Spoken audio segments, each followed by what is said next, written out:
Welcome to another wonderful Susannah Calloway audiobook. We are excited to have you with us. Before we begin the story, please like and subscribe to our channel and share it with friends. This allows us to continue adding free clean Western romance audiobooks for you to enjoy. The following title is copyrighted by Susannah Calloway, Western romance author. Now, find a comfortable spot, relax, and enjoy the story. Maggie's Wyoming Rancher. Chapter 1. A few of his friends and colleagues had hesitantly offered their attentions, but Maggie had been quick to turn them down, politely but firmly. If she was to marry again, she couldn't bear to remain in the confines of her familiar neighborhood of New York City. She would have to start over again, from the beginning, somewhere new. Somewhere that she had never been known as Mrs. Gerald Parker. She could go back to being Miss Margaret Susan Allen, with her whole life ahead of her. It was, as it had always been with Maggie, a case of all or nothing. And all, in this case, meant accepting a match with a rancher in a small town in Wyoming. The time from her acceptance to this very moment, waiting at the window of the train for it to slow to its final halt, seemed to have passed in a blur. Goldie had done much of her packing, at least, what little there was to do.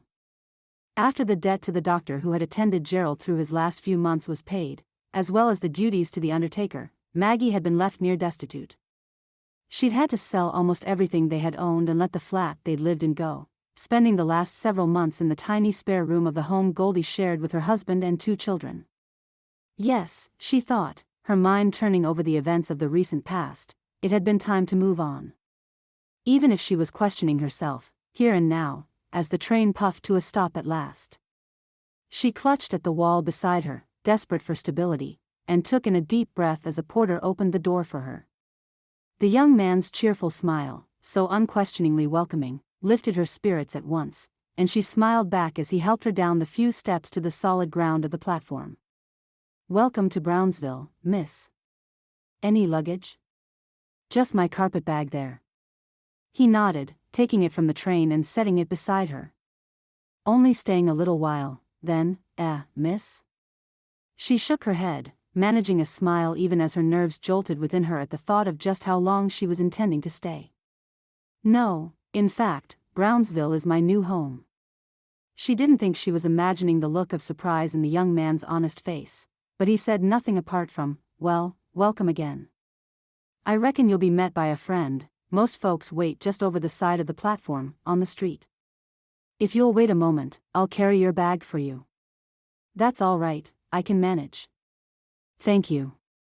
If she waited, she was afraid that her courage might fail her entirely and see her leaping back onto the train to turn around and go right back to New York, where, she was certain, her sister would scold her soundly and send her back west again. No, it was best all around if she struck out this very moment to find the man who was waiting for. At least, she hoped that he was waiting for her. The thought of trying to find him in this unknown town was intimidating, to say the least. She knew very little about the man to whom she was officially engaged.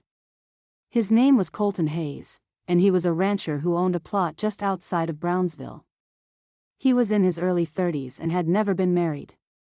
Apart from those few scarce details, she knew nothing, not even what he looked like. Of course, the matrimonial agency made no promises about anyone's appearance, nor were they able to furnish photographs of prospective matches. She hoped she would be able to determine who Mr. Hayes might be and hoped as well that he wouldn't be disappointed in her own appearance. The appreciative way the porter was looking at her made her blush. Would she feel just as strange if Mr. Hayes smiled at her with that same warmth in his eyes? It had been a very long time since she had felt able to return warmth for warmth, the way men and women did when flirting. Gerald's sudden turn for ill health had removed all thoughts of romance from their lives, and she doubted that she would be able to regain that long-lost earnestness of spirit. Goldie had meant well in encouraging her to fall in love again, but Maggie had no such expectations. The most she would allow herself to hope for was a fresh start, companionship, and a reason to pull herself out of bed in the mornings. If she did not set her sights on any more than that, then surely, she would avoid disappointment. Sighing to herself, she carried her carpetbag to the edge of the platform and looked down upon the town of Brownsville. There were plenty of passers-by in evidence, most of them going about their business with heads down and hurried steps, despite the beauty of the early summer morning. Only a few of them appeared to be waiting to meet travelers disembarking from the train. Maggie was one of a small handful of erstwhile sojourners making their final stop here in Brownsville. Perhaps that accounted for the expression of unspoken surprise on the porter's face. Brownsville was clearly quite small, though she knew it to be the county seat. Why, she doubted it was much larger than her old familiar neighborhood in New York. If folks did spend time here, it was likely to be on the way to somewhere else. Mr. Hayes must have family here, she surmised. Otherwise, what would a young, unmarried man be doing in a place like this? She shook her head again, chastising herself inwardly for such negative thoughts about her new hometown, and refocused on seeking out Mr. Colton Hayes himself. Her searching eyes fell on a couple seated in the driver's box of a small wagon. The man with the reins in his hands sat bolt upright, facing away from the platform. A broad-brimmed brown felt hat hid most of his features from view. At his side, the slight form of a woman sat, half craned backwards to watch the platform. Her hair was pinned up severely, shining white in the sunshine. Her eyes met Maggie's, and she gave a muted cry, nudging the man at her side. He turned around with alacrity, head lifting just enough that she could see his features underneath the brim of his hat, and for the first time she laid eyes on the man she was going to marry. It was hurried and brief. She had only enough time to form an impression of striking good looks and snapping black eyes before he turned away again and swung himself athletically down from the wagon. Brief as it was, the glimpse was enough to make her heart jump a little. Despite her rationalistic determination not to expect romance or love, she had allowed herself to imagine that he might be handsome, but the physical form of Colton Hayes far outweighed any of her imaginations. She felt even more shy as he approached the steps leading up to the platform. When he looked up, their eyes met, and she felt a faint shock run through her, something like a thrill. "Oh, dear." He held out a hand. "Miss Parker?" "Mrs." she corrected him, automatically, her voice rather faint. He nodded. "Of course. My apologies." It wasn't at all what she had expected for her very first encounter with the rancher. Of course, the matrimonial agency would have made it clear that she was a widow, but perhaps he hadn't paid much attention to that fact, or perhaps he had forgotten it entirely. Either way, she felt quite thrown off course by this, and only just managed to muster a half smile. "Unnecessary, Mr. Hayes." He took her bag in one hand, hefting the heavy weight easily, and offered her the other to help her down to the ground beside him. Standing level with him, she realized that he was taller than she had first thought. Maggie herself was rather tall for a woman, standing at 5'6", but he fairly dwarfed her, her head scarcely reaching his shoulder. He was muscular, too, and broad-shouldered. Was this the form of a rancher? Of course, she would have no reason to know, but still, she couldn't help but wonder. "This way, Mrs. Parker." It sounded wrong, coming from him, and she blushed awkwardly. "Oh, please just call me Maggie. And I can call you Colton, can't I?" He stopped for a moment, eyeing her fixedly, and she was suddenly horribly certain that she'd made a mistake. But at last, all he did was give her a nod of assent and lead the way to the wagon. She was still blushing as he handed her up, swinging the carpetbag into the back. The older woman who waited there had shifted into the middle of the bench seat, allowing her plenty of space. She greeted her with a warm, friendly smile. She was somewhere around 60-odd years old, Maggie supposed, with a handsome face and a trim figure that suggested a life of hard work and activity. "Mrs. Parker." "May I call you Maggie?" Had the older woman heard the exchange? Whether she had or not, her warmth and enthusiasm was enough to take the sting out of the heat in Maggie's cheeks. She found herself relaxing a little as she sat beside the other woman. On the older woman's far side, Colton Hayes took a seat and whistled to the horses, who moved smoothly into motion. "Of course. And you must call me Alma." "Alma Hayes, Colton's ma." "I'm awful pleased to meet you, Maggie. We've been looking forward to you coming ever since the matrimonial agency sent that telegram, and I can't tell you what a joy these last few months been, fixin' up your room and gettin' ready for you. Why, the house has been a mess, but I hope you won't mind that since it's for a good reason." She laughed, and Maggie couldn't help but smile. What an odd juxtaposition there was between mother and son, Colton Hayes seemed to have gotten his mother's good looks but not her engaging personality. But surely, she told herself, it was too soon to know that for certain. She put a hand to the side of her skirts, feeling the hard lump of Gerald's pocket watch, and drew comfort from it. She had no expectations of love, only of companionship. She had agreed to the arrangement of the matrimonial agency. If her new husband was handsome but aloof, then she had no one to blame but herself. After all, this had been her own idea. Chapter 2. It wasn't until Maggie laid her head on the pillow in the guest bedroom in the little ranch house that she fully realized just how exhausted she was. It was only natural, she thought sleepily, considering the stress of the last few months, and the travel she had endured, and then she was asleep, before she could soothe herself any further. She slept straight through the night and into the next morning, awakening only when the sun was well up over the horizon. A quick fumble for Gerald's pocket watch on the nightstand told her that it was after 9 o'clock. She leapt from bed and then hesitated, feeling torn between a guilty instinct that told her to rush downstairs and present herself to the world, and a strange reluctance to face this new world of strangers. Her sense of duty, fueled by guilt, won out. A quick wash in the basin, a change of clothing, and she made her way downstairs toward the kitchen. Alma had shown her around the house the night before, but she had been in such a state of exhaustion that she was surprised to find how much of the tour she had retained.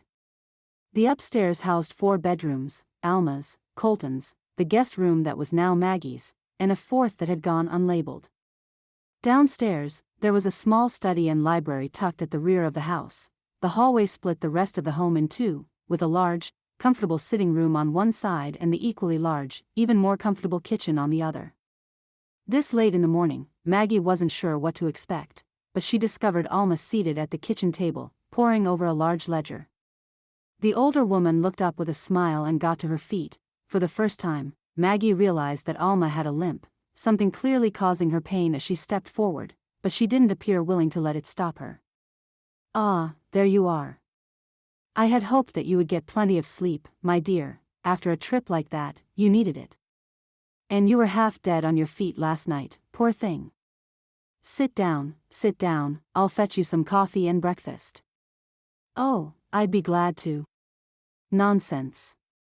Alma waved her objections away and steered her toward a chair. "I'm just going over the accounts. They're never ending, it seems, but I'm used to them. My late husband hated them and always asked me to keep the books for him. Difficult, on a small ranch like this, to make ends meet at times, but we're not doing too badly, and I'll be honest with you on that. After all, you're soon to be part of the family yourself." She smiled broadly, and Maggie smiled back. This was meant as a reassurance, she knew. Still, her mind went to Colton Hayes and the rather distant, aloof manner he'd displayed the night before. Even with a good night's sleep behind her, she couldn't escape the worry that she might have made a mistake. But Alma's reassurance, even without knowing it, was heartening. "Tell me about your husband," she said, accepting the cup of coffee and plate of bacon and eggs with a grateful smile. "I know so little about your family, the matrimonial agency didn't give me much." As she ate her breakfast and drank 3 cups of very good coffee, Alma gave her the family history. The ranch, it turned out, had been started by James Hayes' father, Colton's paternal grandfather. It was a relatively small plot for the area, with only a few hundred head of cattle, and had seen its ups and downs over the years. These days, it was prosperous enough that Colton had hired on 2 hands to help him with the herd. That was what convinced him that it was time to get married, after all, Alma said cheerfully. Before that, he was leery of taking on a wife and a family. "What if times were hard," he used to say, "and I always told him that the good Lord would provide." I suppose he finally made up his mind to believe his old ma. "Convinced him?" Maggie repeated. "He wasn't sure that he ought to marry, then?"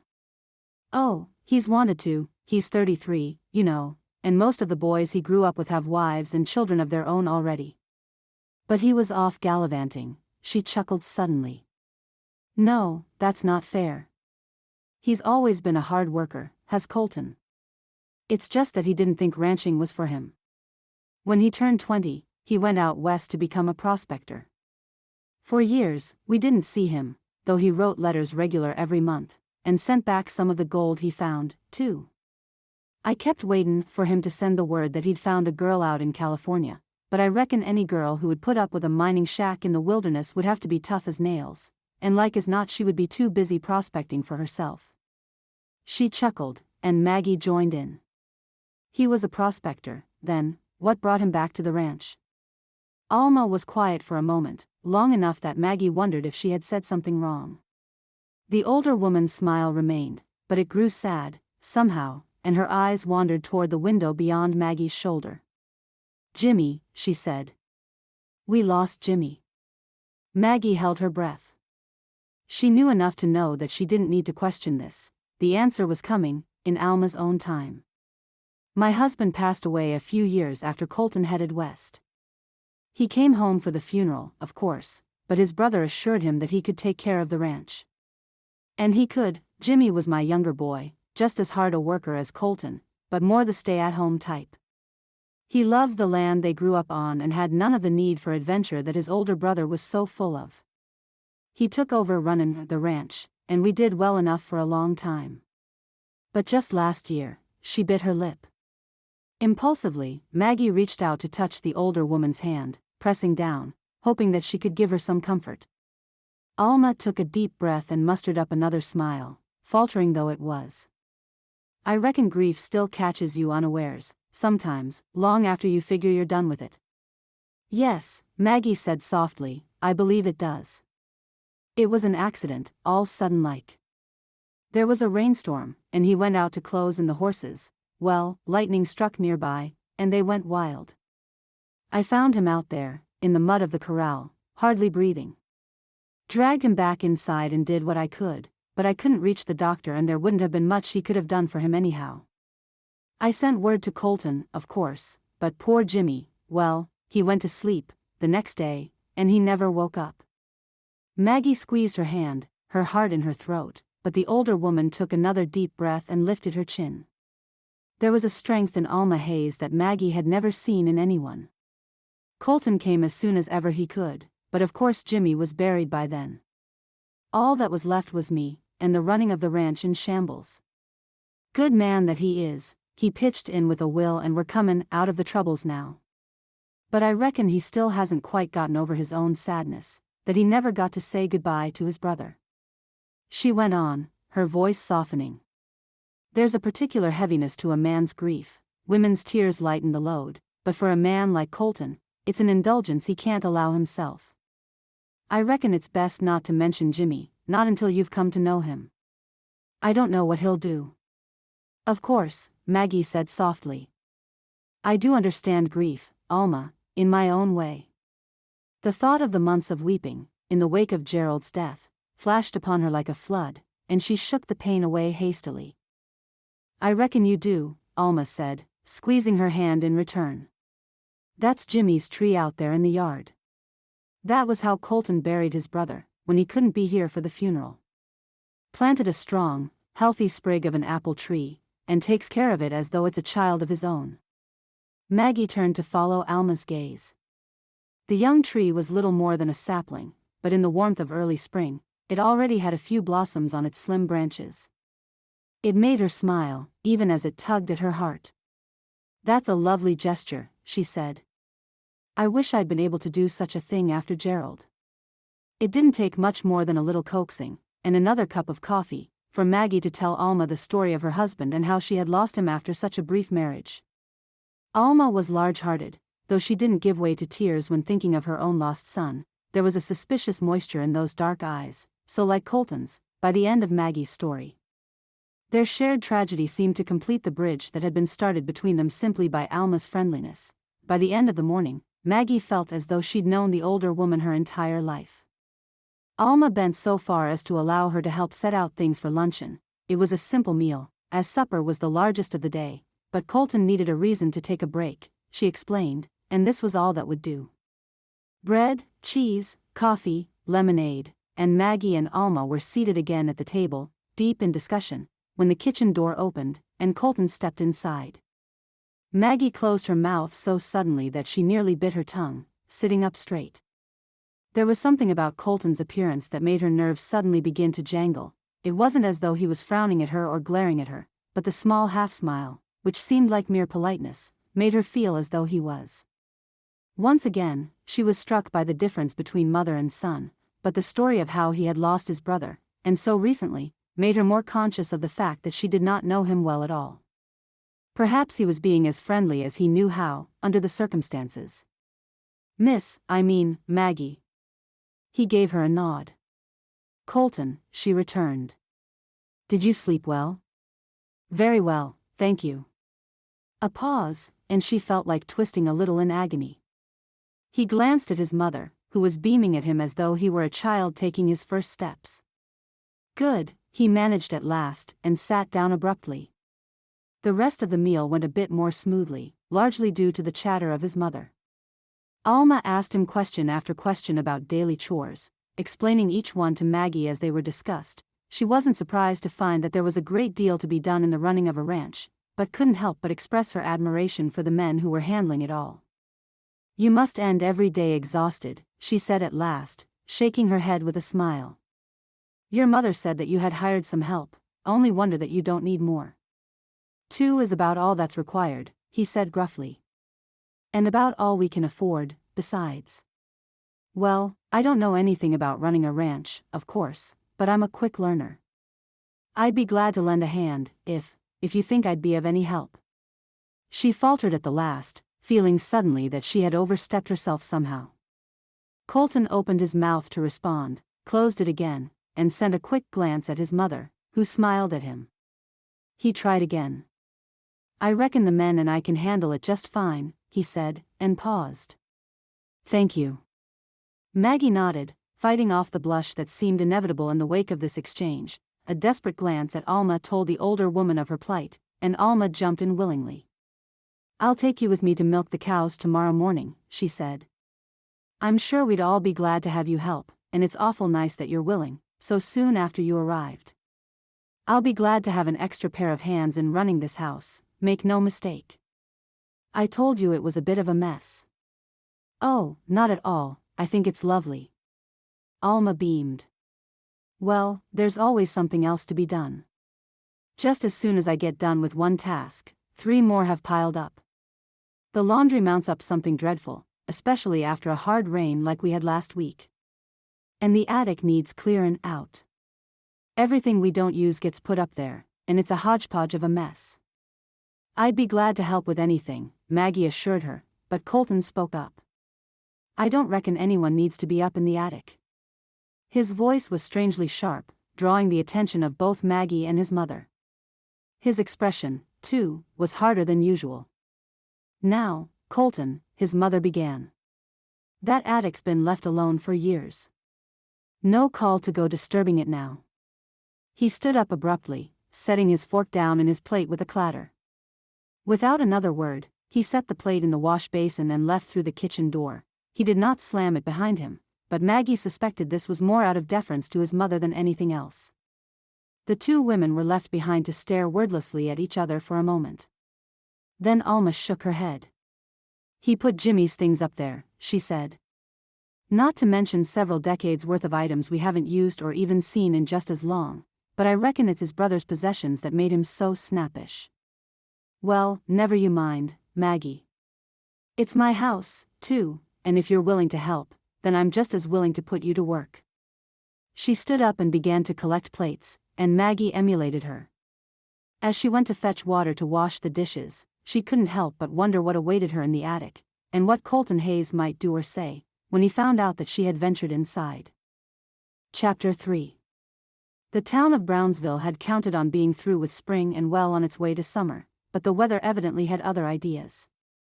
Despite Alma's dearly held hope that the pile of laundry might diminish as the sunny days continued, allowing herself and Maggie to hang it out to dry, not 2 more days had passed before the former rainstorms returned and took over the landscape, turning the May days into gray days. A rumble of thunder presaged the storms only shortly before the clouds opened and emptied themselves on the world. The ranch was situated up a slight rise in the land, made up of rolling meadows that were ideal for the roaming cattle. The foothills of the mountain range sat just beyond, with a river furnishing irrigation for crops and water for the cows. Further into the valley, Brownsville itself sat astride the river. The earlier rain had swollen the watercourse and saturated the ground. This newest round of storm sent a veritable flood of water coursing through the town, nearly knocking out the stone bridge and stranding one side of town away from the other. Even worse, nearby creeks grew swollen and rough, and the nearest neighbors of the Hayes family were forced to leave their homes behind to seek the safety of higher ground. "Don't you worry," Alma told Maggie, "Colton will bring them through safe enough. There's plenty of room for too. The Cartwright family are our nearest neighbors, and the Smiths just beyond them, down the hill a little way. Their place will be hit the hardest, I reckon. But we'll put the Cartwright boys in the loft of the barn, and the rest of them will just about fit here in the house. And we've got provisions enough to keep everyone fed for a week, praise be. So don't you worry a bit." Despite her words, there was no missing the worried crease between her brows, and Maggie knew that there was more to this concern than just the storm itself. It wasn't until the neighbors appeared that she started to understand the source of Alma's unspoken worry. Colton went out, head bowed low against the torrential rain, and collected them all.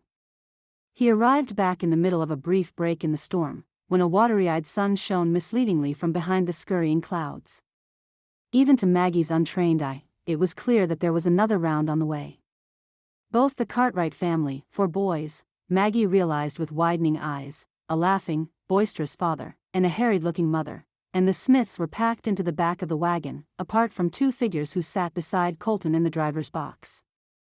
The slight figure between Colton and the other adults seemed like a child, at first. She assumed that it must be the youngest of the Smiths. She wasn't wrong, not entirely. But it wasn't until the girl was helped down from the wagon and half carried into the house that Maggie got a good look at her and realized that she was no child. Her parents, introduced to her as Beulah and Michael Smith, hovered over the young woman protectively. Maggie could understand why. It was clear that she was in ill health, and chronically so. After the last few months of Gerald's life, Maggie knew the signs all too well. But when Alma put an arm around her and led her forward to introduce her to Maggie, the young woman gave a smile as warm and lively as any that Maggie had ever seen. "Oh, I'm so pleased to meet you. Alma told me all the news when Colton wrote for a bride, and Ma passed it on when she heard you were coming. When did you arrive?" "A week ago. I'm awful sorry, Maggie, that I didn't get by to meet you sooner. You're so very welcome to our little town of Brownsville, and we're all delighted to have you. Will you please call me Rosie?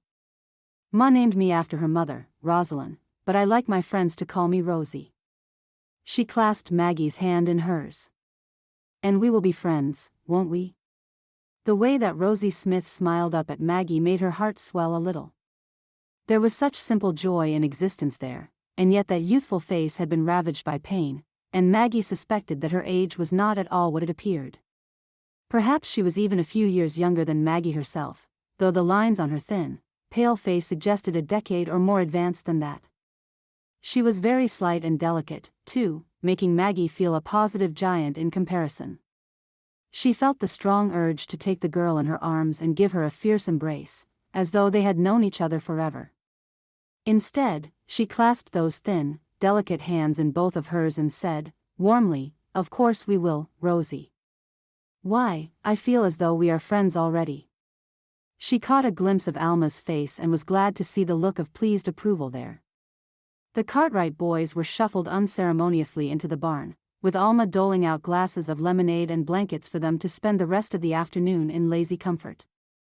Their father, laughing uproariously at something one of his progenies had said, decided to spend the night with them, and Maggie couldn't help but note that Mrs. Cartwright appeared rather relieved at this proposal. Alma led each guest to their allocated spot. Maggie volunteered to give up her room to the Smiths. Mrs. Cartwright took the final spare room, and Maggie was given blankets to make up a mattress on the floor while Rosie Smith was veritably deluged in all the pillows and blankets that Alma could spare, with the settee in the living room, before the fire, designated as her resting place. Supper was a cheerful, if crowded occasion, with many expressions of gratitude for the bravery and readiness of Colton to spring into action on behalf of his neighbors. He ducked his head as though shy, but Maggie spotted his grin. It was, she realized with a small thrill running through her, a very appealing look on him. As the reins moved back in, the Cartwright males scampered off back to the barn, and everyone began to settle down for the night. It was more obvious than ever why Alma had worried about the neighbors, specifically the Smiths. To watch the drawn, weary face of Rosie's parents, Maggie knew that their lives were a constant stream of illnesses and setbacks. She left them together in the sitting room and went into the kitchen to find Alma leaning over the stove, her eyes closed in weariness. "Alma?" At the sound of Maggie's voice, her friend came alive again, turning to her with a ready smile. "Are you quite sure you'll be comfortable here in the kitchen? I've put a rug down for you, but perhaps the sitting room might be better, still." "No, I'll be all right. Unless Rosie needs someone to sleep near her." Alma looked up at once. "Would you mind terribly?" "She does all right, I think, but it would ease Beulah's mind, I'm sure." And it would obviously ease Alma's mind, too, Maggie thought. She nodded assent.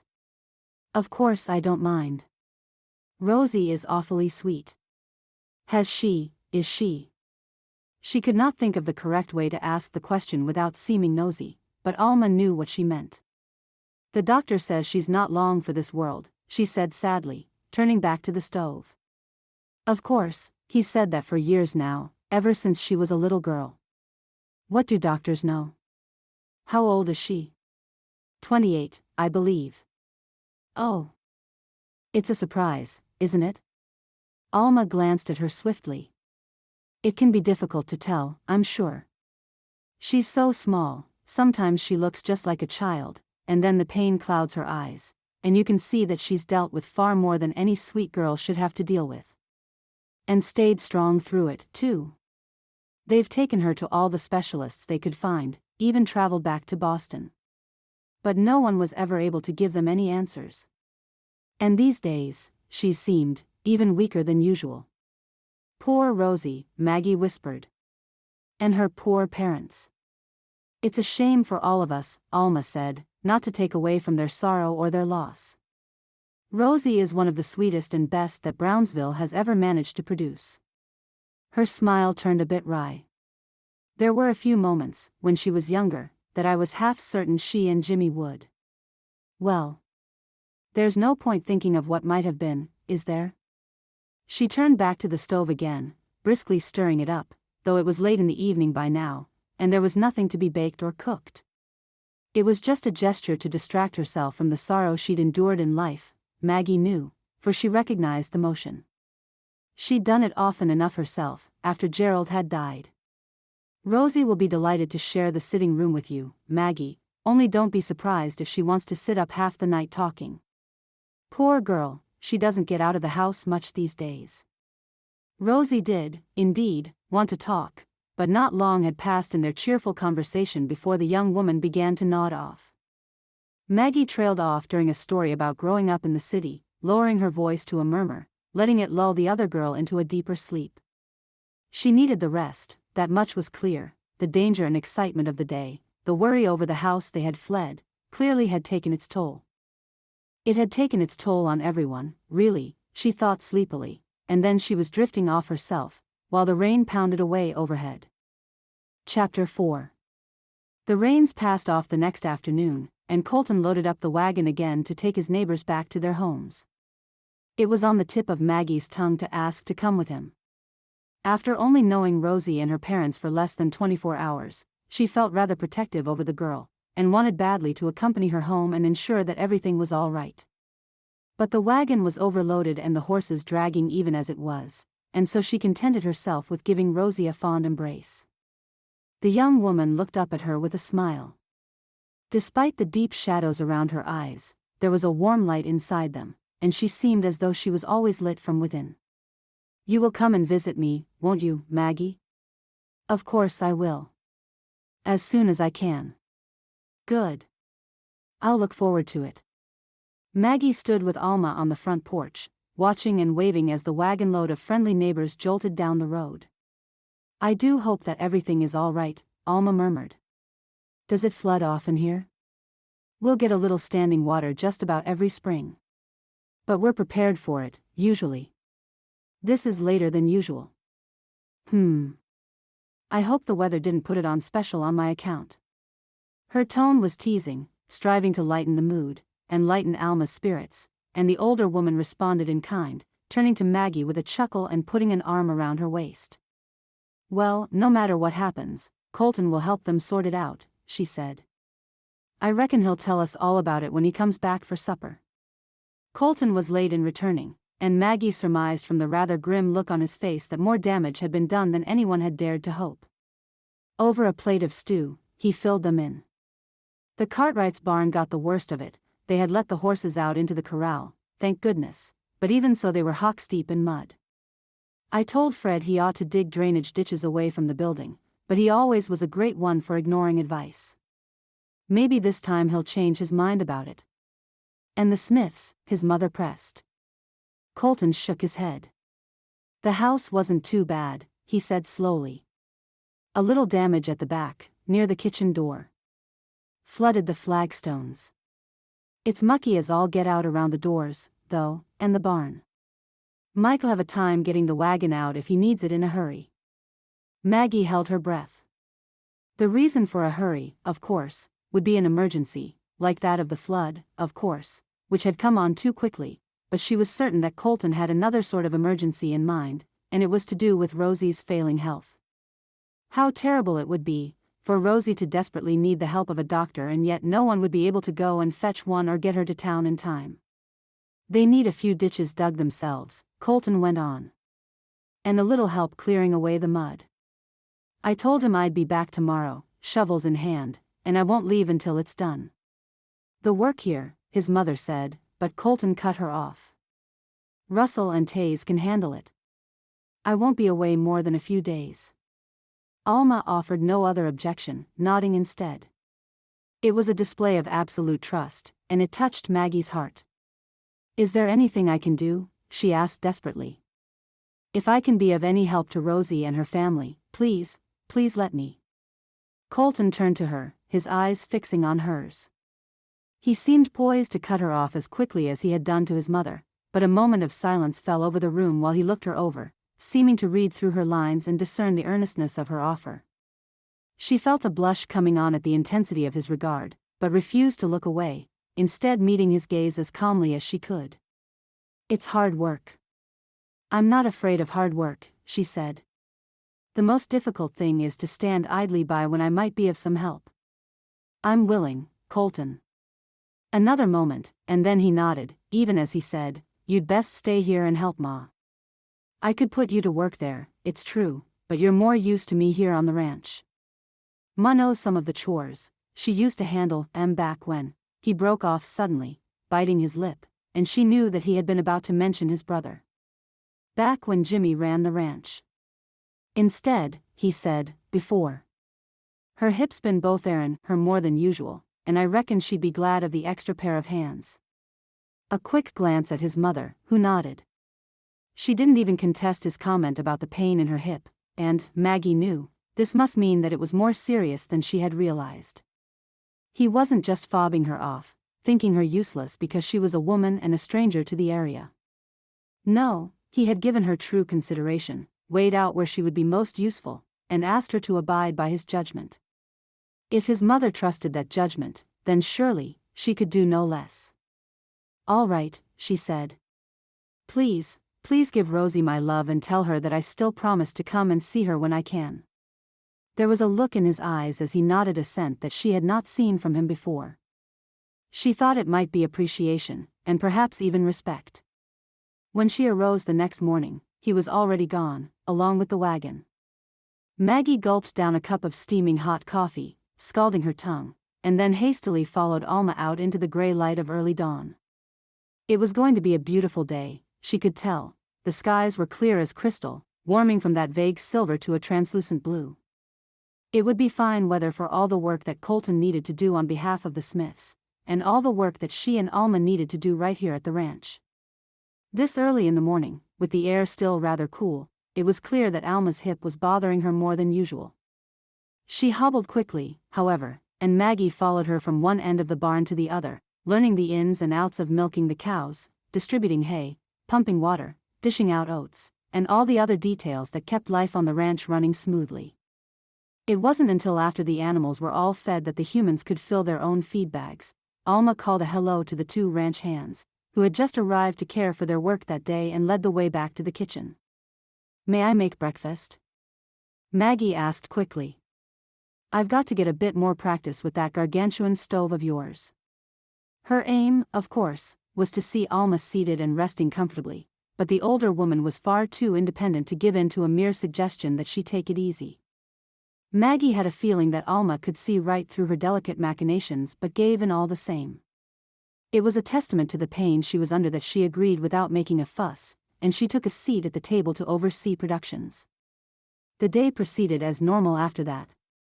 The two of them laughed and chatted over breakfast. It was only when Alma mentioned that it had been nearly 2 weeks since Maggie's arrival that the realization sank into Maggie's mind and heart. Here for 2 weeks almost, and Colton had not said a word about when their engagement would take the next step forward.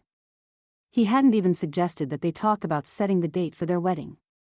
Throughout the days since she had met him, she had wondered now and then whether she might have somehow made a mistake. Was it possible that he felt the exact same way? It wasn't fair to ask his mother, she knew. Alma was touchingly delighted with her company, and to suggest that they might be parted because of the dissolution of her engagement to Colton would surely hurt the older woman as much as her hip pained her. No, best that she addresses it with Colton himself, when he returned from helping the Smiths.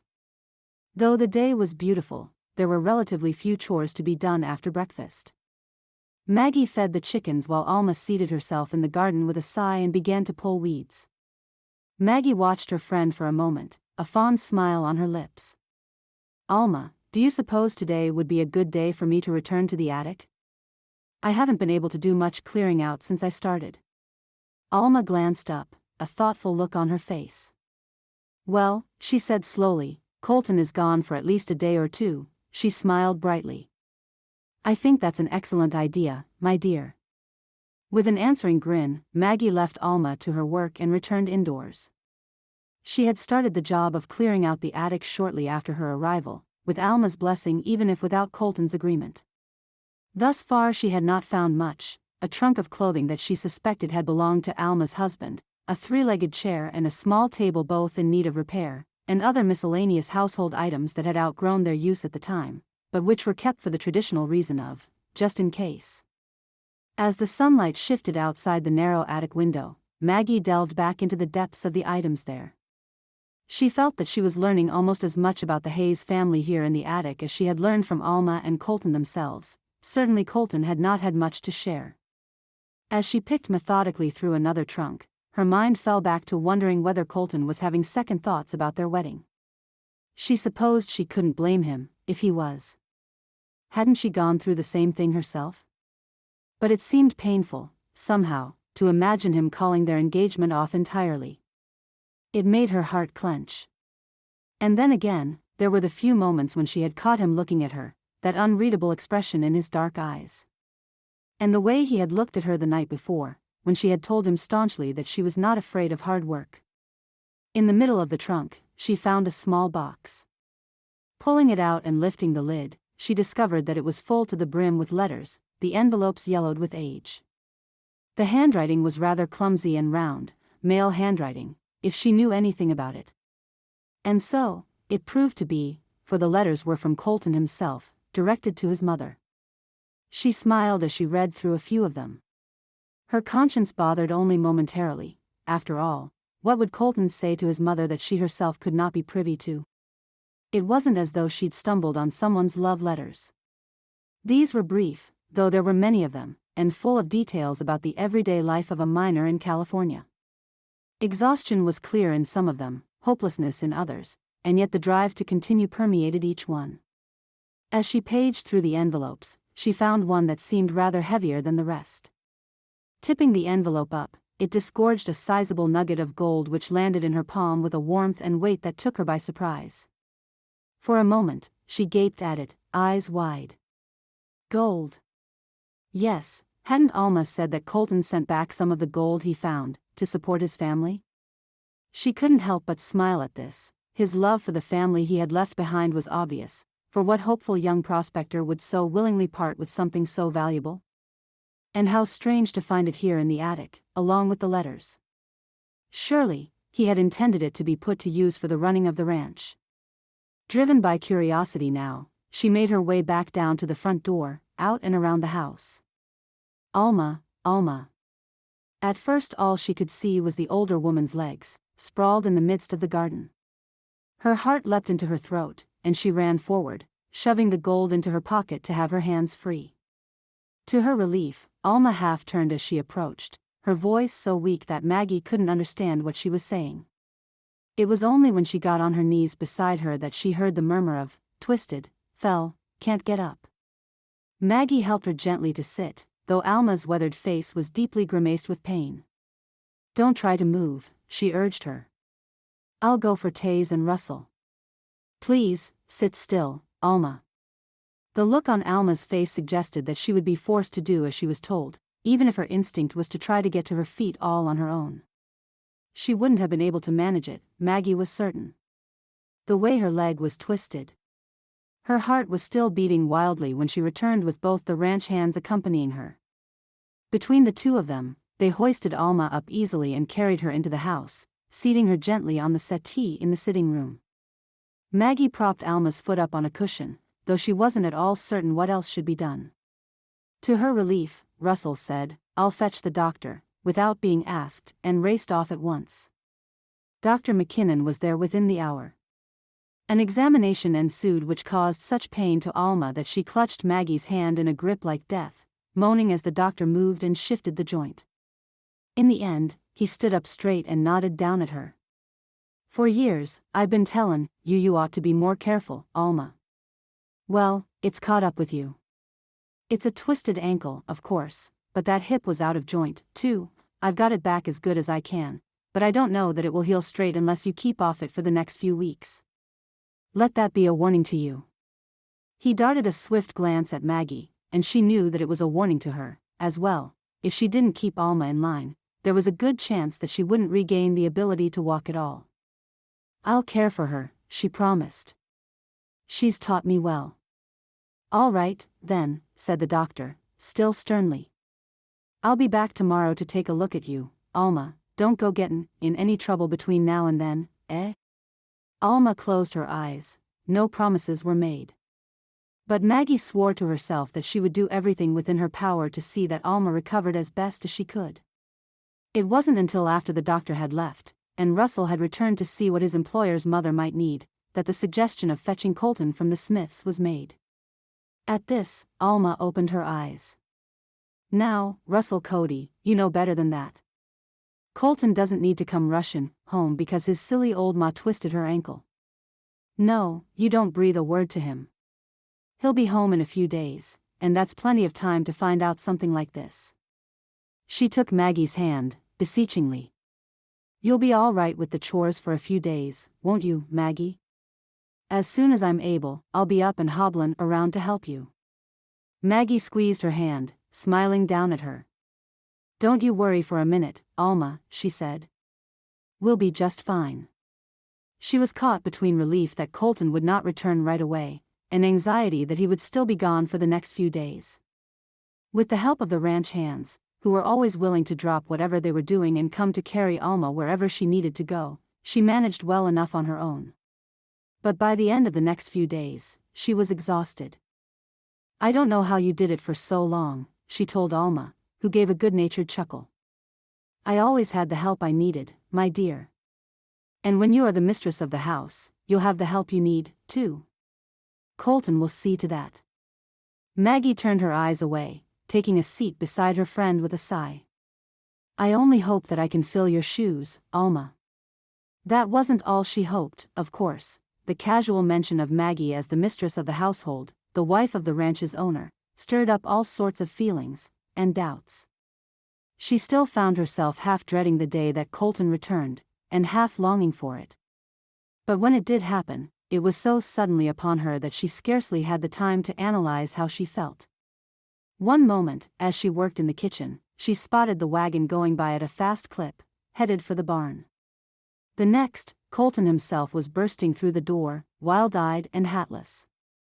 "Where's my mother?" Maggie gulped. "In the sitting room." He advanced on her, his brow thunderous, and seized her hands in his. His grip was not hard, but it was warm and urgent, and she felt a thrill run through her from her head to her toes. "Is she all right? Why didn't you send for me at once?" There was a catch in his voice, unexpectedly, a roughness, and she looked up to meet his eyes, realizing that the urgency was due to worry, rather than anger. She swallowed hard and nodded. "She'll be fine," she said, doing her best to reassure him. "The doctor said she needs to rest, that's all. Her leg was twisted, and she fell in the garden. But she'll be just fine. She didn't want us to send for you, there was no real danger, once we got her back into the house." He closed his eyes for a moment, and took a deep breath before letting go of her hands. She followed him down the hallway to the sitting room and stood in the doorway, watching as he got to his knees before his mother, his tone low. She could hear the echoes of frantic worry mingling with his chastisement, and Alma smiled down at him affectionately. "Everything's going to be just fine, Colton," she told him, smoothing his tumbled dark hair away from his brow.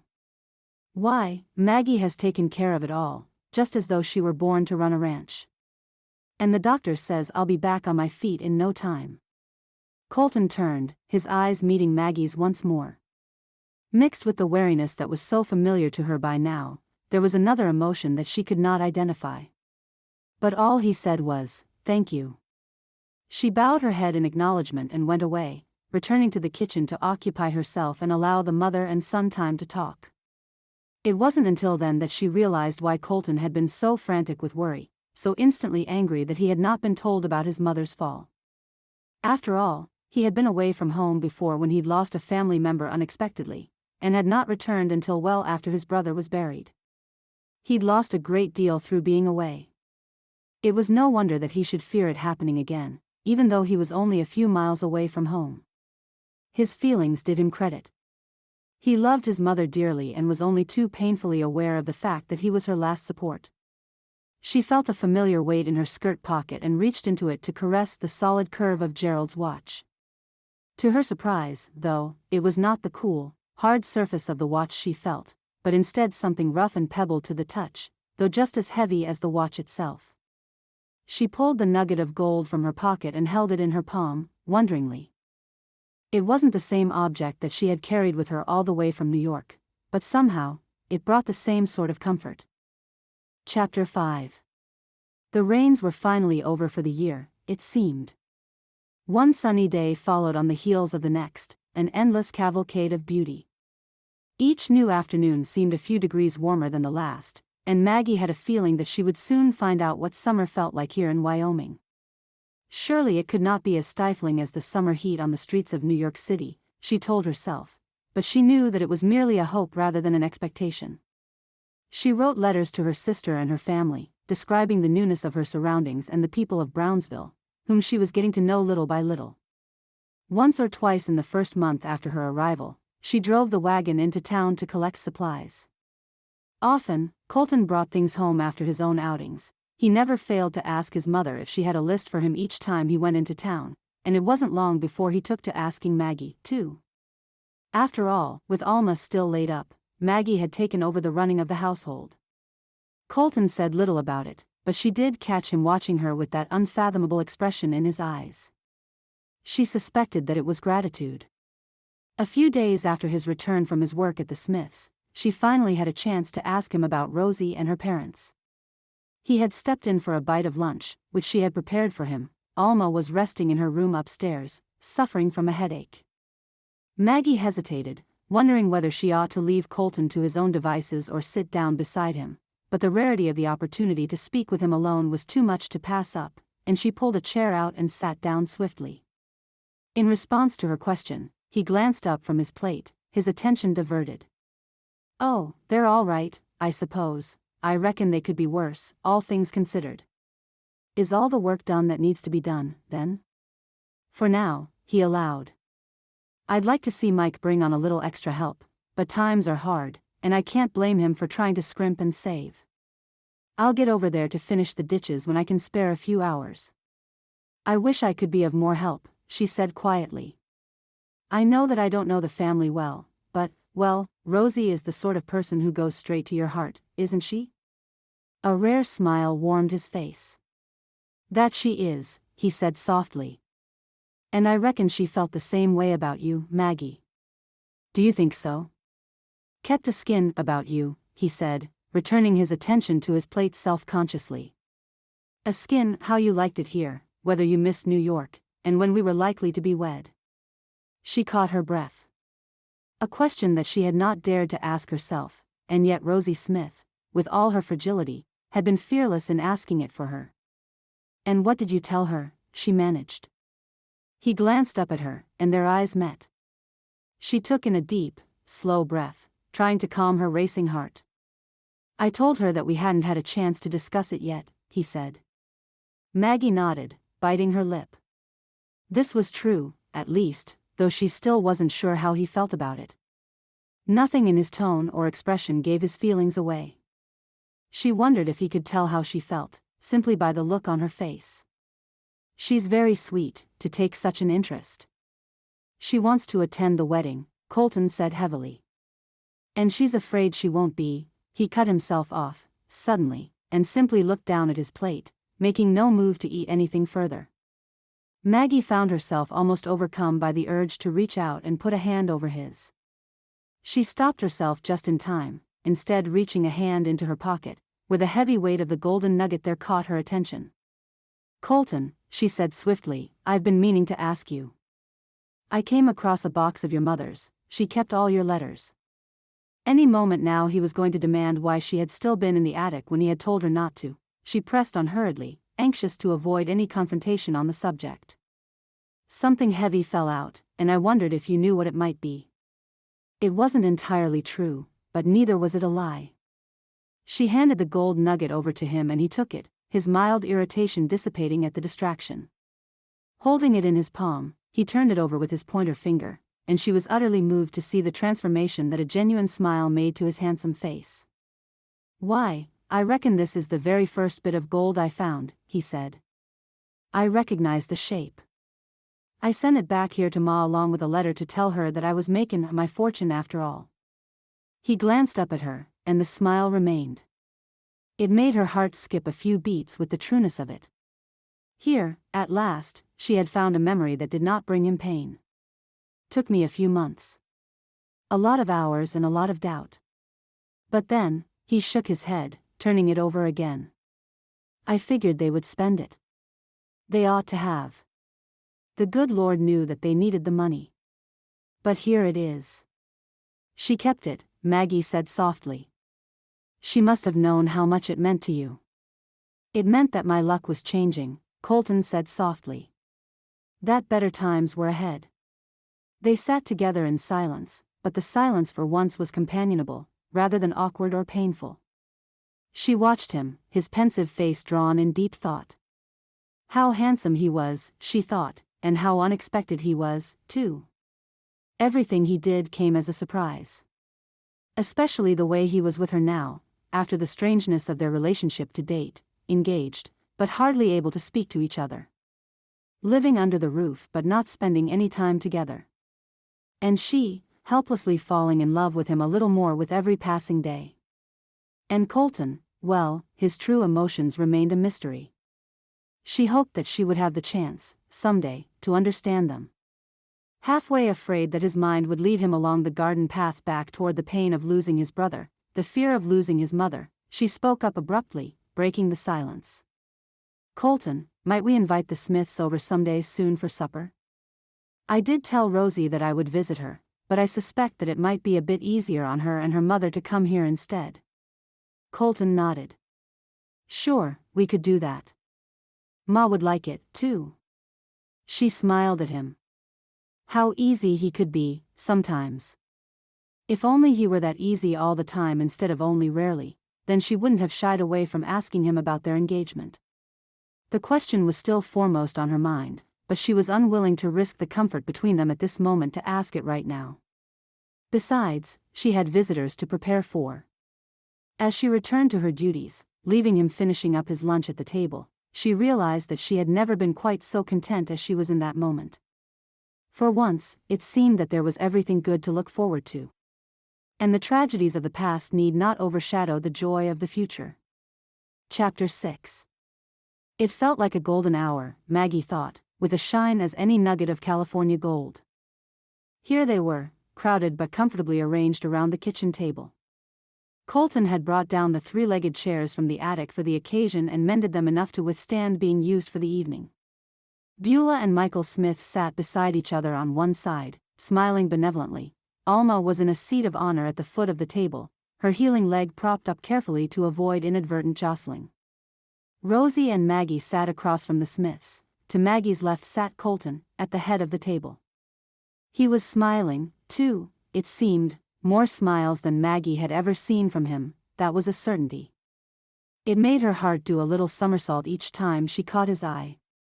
This was what family should be like, she thought, nothing but joyful, cheerful chatter, good food, and perhaps a little chaos thrown in, but all of it blanketed in love. It made her miss Gerald suddenly, with an ache that was fierce in her throat, and she blinked back tears, hoping that no one would notice. No one did, no one was looking, but somehow, Rosie knew. The young woman, more pale than ever and frequently hard of breath, reached for her hand under the table and gave it a good squeeze. It felt like an embrace, and Maggie took a deep breath, smiling again. When she glanced to her left, it was to see that Colton was watching her, that unreadable expression on his handsome face. All in all, the supper was a great success, and the Smiths stayed longer than they might have, otherwise. The weather of early summer lent itself to long twilights and nights that were cool rather than frigid or hot. As the stars began to emerge, Mike Smith made their excuses at last and went off to collect his wagon, with Colton beside him. The four women made their way to the front porch, waiting for the men to return. Beulah sat beside Alma in the swinging chair, the two older women conversing in low tones, and Maggie slipped her arm through Rosie's and walked her halfway down the garden path, away from the oil lamps in the windows. The newborn stars above them glittered in the velvet of the sky. Rosie took a deep breath.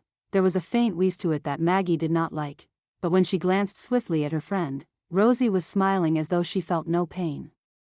"Do you suppose it'll be a night like this, when you and Colton marry?" she said. "I can't imagine that it could be any more beautiful, but happiness makes everything look beautiful, doesn't it?" Maggie smiled back, though the thought of their wedding, unspoken as the subject was, made her heart twinge a little. "I hope so," she said. "I'd like to gather together under the stars like this, the whole town of Brownsville, all eager to dance and sing and celebrate Colton's wedding, even if it is to a complete stranger from New York." Rosie chuckled lightly. "Oh, they'll celebrate it for both of you," she assured her. "Ma tells me that you're getting to be quite a familiar face in town, especially since you've been running errands for Alma. The Hayes are well loved, and that means that your kindness to them is appreciated by everyone. Yes, it will be a cause for great joy when you and Colton are married." "I hope so." "I know it," said Rosie serenely. "And it won't be long from now." "I hope not," Maggie smiled at herself. I hope. That's all I seem to do, these days." "Well," said Rosie Smith, softly, "there are worse things to do with your time." The two friends watched the sky darken overhead. "Will it be soon?" Rosie asked. Maggie shook her head. "I don't know," she responded, fighting the tinge of bitterness that seemed to inevitably stain her tone. "I've been waiting on Colton, oh, it seems like forever. But I'm afraid he's been having second thoughts." "Oh, never. Not with someone like you, Maggie. He's afraid that you might not love him, that's all, not the way he's falling in love with you." She couldn't help but smile at this, though she was glad the darkness of the night hid her blushes. "Do you really think he's in love with me, Rosie?" "I know he is," the young woman said sincerely. "I can see it in his eyes, every time he looks at you." "Yes, he's holding back, Maggie, but it isn't because he's changed his mind." "Then why?" Maggie asked quietly. Rosie was silent for a moment and then gave a deep and heartfelt sigh. "I suppose it's easier to pretend that you don't feel so strongly," she said. "Love so often means that you end up being hurt, and perhaps he thinks that if he calls it something else, he won't be hurt at all. But there's no avoiding it, Maggie, it's as much a part of life as joy is. The other half, pain and joy, are wedded, too." I wish I could convince him otherwise, Maggie said. But I can scarcely believe it myself. Most of the time, when I agreed to this match, my sister told me that I would find love again, but I was certain that nothing of the sort could ever happen to me again. Gerald, my husband, was a good man, and I loved him dearly.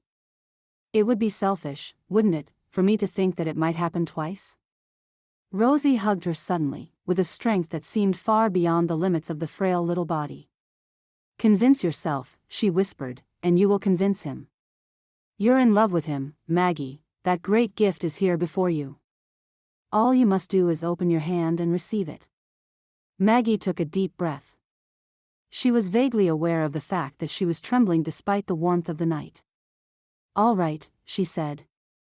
If you believe it of me, Rosie, then I must believe it too. I trust your feelings over mine. I will speak with him soon, tomorrow. And before you know it, you and I will dance and sing and celebrate at the wedding, under the diamond skies. The wagon came trundling up at last. Colton leapt down from it and helped first Beulah and then, carefully, Rosie into the driver's box next to Michael. As Colton took Rosie's arm, the young woman turned swiftly and clasped Maggie's in turn, linking the three of them. She smiled from one to the other, and it made Maggie's heart ache to see the love that was evident on that pain-weary face. On a night like this, she whispered, I wish you both all the joy in the world, remember that. Then she allowed herself to be lifted cautiously into the wagon. Maggie stood next to Colton, her arms wrapped around herself, and watched the Smiths drive away into the night. She shivered a little. I'm glad they haven't far to go, she said. Colton didn't respond for a moment. Then he said, yes, it won't be long before Rosie goes home. At the time, she wondered whether there was more to his statement than it seemed. But there was cleaning up to do in the kitchen, and Alma to help to bed, and the pleasantness of the evening to ponder over, turning the memories over in her mind like a piece of gold in the palm of her hand. She thought of Rosie's encouragement to speak to Colton and was glad to find that her courage had not failed her, not yet. She would speak to him tomorrow, and trust Rosie's belief that happiness would soon be theirs. But the next morning brought the news that melted her courage from her. After all, Rosie Smith had died in her sleep, and the world was a little colder, a little darker, for her passing. Chapter 7. Alma watched out the open window as the wagon pulled up in front of the house and heaved a great sigh of regret. Are you certain that you'll be all right without me? It was not the first time she had asked this question, of course. By now, Maggie suspected that she'd heard it at least a dozen times in the past day. But the answer was still the same now as it had been the first time, and she mustered a smile as she went to Alma's side and watched Colton, through the window, as he leapt down from the wagon and headed for the house. I'm certain, she said. The drive would do you no good, Alma, though of course Beulah would want to see you. And her, Alma said with another sigh, a hand going absently to her heart. Poor thing, to lose her only child. She caught her breath painfully, and Maggie was reminded that Alma knew precisely what it felt like to lose a child. Jimmy had not been her only son, of course, but she could not imagine that the pain was any less acute. Impulsively, she bent and brushed her lips across Alma's forehead, feeling overcome with fondness and compassion for her friend. She knows that you would be there with her, if you could, she said. I'll give her your love with my embrace, Alma. And you'll see her soon, I'll tell her so. She hurried out of the room, telling herself that she had to rush before tears could make themselves known. But the truth was that there were no tears, only a dry ache in her throat. She couldn't understand it. Her heart had been touched to the core by the news of Rosie's death and was torn a little bit more every time she remembered that Rosie would not be there to celebrate with her at her wedding, as she had so ardently desired. Why weren't the tears coming? She felt their absence like a dull pain all its own, tinged all around with a sallow guilt. She took a deep breath as she approached Colton, who waited for her in the driver's box. Wordlessly, he gave her a hand to help her up, and she took a seat beside him. It would be the first time they had gone anywhere alone together, and had it been for any other reason, she would have leapt at the chance to ask him about their engagement. As it was, though, she could hardly bear to speak to him at all. And he didn't seem much more inclined to conversation, his face closed and set as he whistled the horses into forward motion. It was only natural, at a time like this, for the neighbors and townsfolk to descend en masse on the house of the bereaved, offering comfort and help. The Smiths, as Maggie had been told, had no family close by. It would be at least a week before Beulah's sister and her family would be able to make it on the train from back east, and Michael's aged father could not risk the arduous travel from his home 50 miles away. Brownsville seemed determined to make up for the lack of flesh and blood. There were 5 other carts and wagons at the house already when Maggie and Colton arrived, though scarcely 6 hours had passed since the news of Rosie's death had become known. Was it possible that the young woman had been standing beside her, smiling with the joy of the beauty of the night, less than 24 hours before? It was mind-boggling to reflect on how quickly things could change. Colton helped her down from the wagon, and held onto her hand tightly, his eyes capturing hers. "Mike'll be out in the barn," he said. "I'll go and find him. I reckon the doctor and his wife will have helped with laying poor Rosie out, but if Beulah needs help with..." Maggie swallowed hard and tightened her fingers around his. "I'll do anything that she needs done," she promised, and was rewarded with that by now familiar look of gratitude and respect. He nodded and let go of her, turning to head toward the faraway shape of the barn, where Michael Smith was undoubtedly concealing his grief from the prying eyes of the neighbors. Beulah Smith had no such luxury. The women of the town were determined to be there to wipe away every tear, even if they had to stand on each other's toes to do so. Maggie took a deep breath, prayed swiftly for courage, and made her way into the house of mourning. Though the conversation was muted, out of respect, it still sounded far too loud inside the house for her liking. Half the women there were known to her, from her frequent visits to town. She greeted them politely, and impulsively asked whether they might not move the conversations out into the sunshine. If she had thought about it a little more, she knew, she likely would have shied away from the question.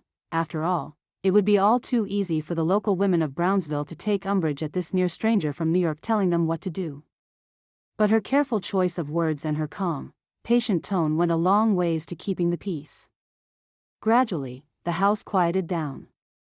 She hesitated in the hallway, fingers twined around each other, wondering what she ought to do next. There was no noise from the room at the end of the hall, but the door was ajar, and she could see shadows moving to and fro, cast by the sunlight through the window. That must be the room where Rosie was laid out, she knew.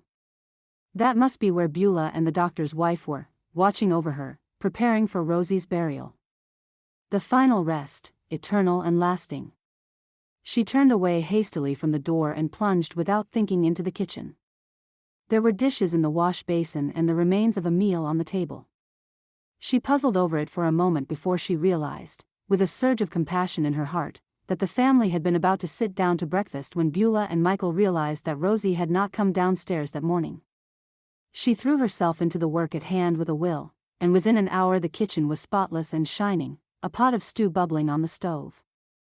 It wasn't until then that she felt the weight of someone's gaze. She glanced hastily toward the doorway, her heart leaping. But it wasn't Colton, after all. It was Beulah, her arm held by an older, no-nonsense woman whom Maggie surmised was Dr. McKinnon's wife. Beulah's eyes filled with tears, and she opened her arms. Maggie stepped into them swiftly, gathering the older woman into her embrace and holding her tightly. "Rosie loved you so," she heard Beulah managing to gasp, between sobs. "She said she felt that you and she were kindred souls, the sister she never had." Maggie bent her head over Beulah's sagging shoulder and held on for dear life. Even then, tense and waiting for her own tears, they would not come. The rest of the day passed with interminable slowness, and Maggie knew that if it felt slow to her, it must be unbearable to Rosie's parents, who were reminded every hour that their daughter was lost to them forever. Gradually, as the afternoon waned on to evening, the townspeople packed up and went home, assured by the doctor's wife that the funeral would be held soon enough and that food and well wishes were welcome, after the family had a chance to breathe and grieve. The sun was setting when Maggie left Beulah's side. The older woman had fallen asleep in the sitting room, worn out from grief, and Maggie spread a blanket over her as she left. Dr. and Mrs. McKinnon were waiting in the kitchen, along with Colton. The doctor's wife gave Maggie a nod of acknowledgement. "She's grateful for everything you've done, my dear, and I reckon I am, too. I've known Beulah since we were children, but you put her in mind of sweet Rosie, as though she were back with her today, and I reckon that's the most good that anyone could do." She glanced around at the spotless kitchen and gave a nod of approval. "I'll come back tomorrow. But I suppose that they ought to sleep through the night and might well need a little time to simply be quiet together." Maggie nodded. "I'd be glad to come back tomorrow, if that's what you think should be done," she said. "Anything I can do to help." "You've done a great deal already, Miss Parker." It was on the tip of her tongue to correct her, Mrs., but she kept her mouth shut and gave a swift glance to Colton, who was watching her expectantly. "I understand all too well what it is to feel this kind of grief, a strike to the heart," she said quietly. "I suppose that all of us here do. If we can be there for each other, in times like this, well, that is the whole obligation of mankind, isn't it? To support each other through the bad times and rejoice together in the good." She nodded slowly, thoughtfully. Rosie knew it. "Michael is upstairs, getting himself into bed," the doctor put in, rubbing his eyes tiredly. "I gave him a sleeping draught, and I doubt he'll be up before noon tomorrow. We'll stop in then, but they'll need you more in the days ahead, Miss Maggie. There's a different kind of grief waiting for them." Maggie nodded assent, and watched as the doctor and his wife made their way out ahead of them.